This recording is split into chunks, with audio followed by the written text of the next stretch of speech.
Greetings from my motherland, Toronto. How are you guys? Good, good. Pleasure to be talking to you. I love this. I love part two.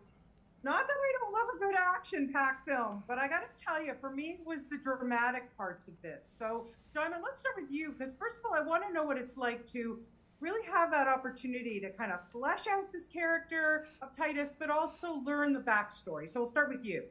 Well, of course, my backstory was mirrored with reality, if you will.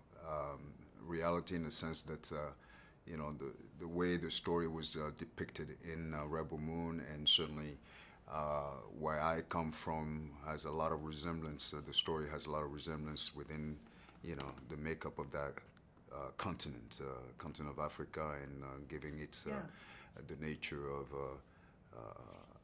being indoctrinated by the West for so long, the richest continent in the world and the poorest, very little to show for. And so in that respect, this was my vivid connection to the story. And okay, Elise, I was how about deeply you? invested, yeah. Yes, I'm sure. And Elise, how about you? Because we learned a lot about her. Yeah, we learn a lot more about Melius. I'm sorry, the question?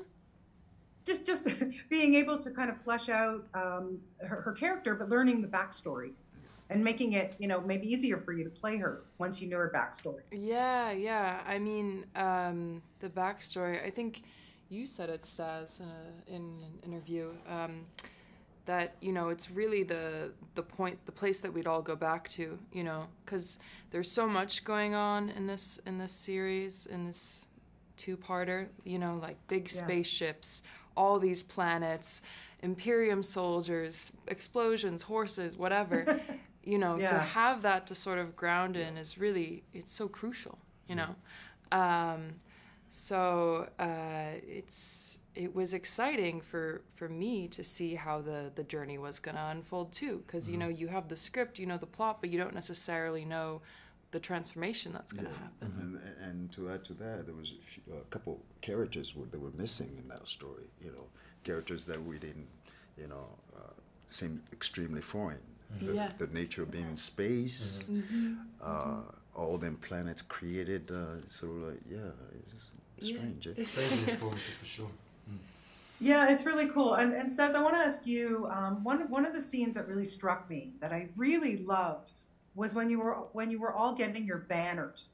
And I wanted to know, when you got the banner as Tarek, how much did you relate to him? How true was what Sam was saying to who you are as a person?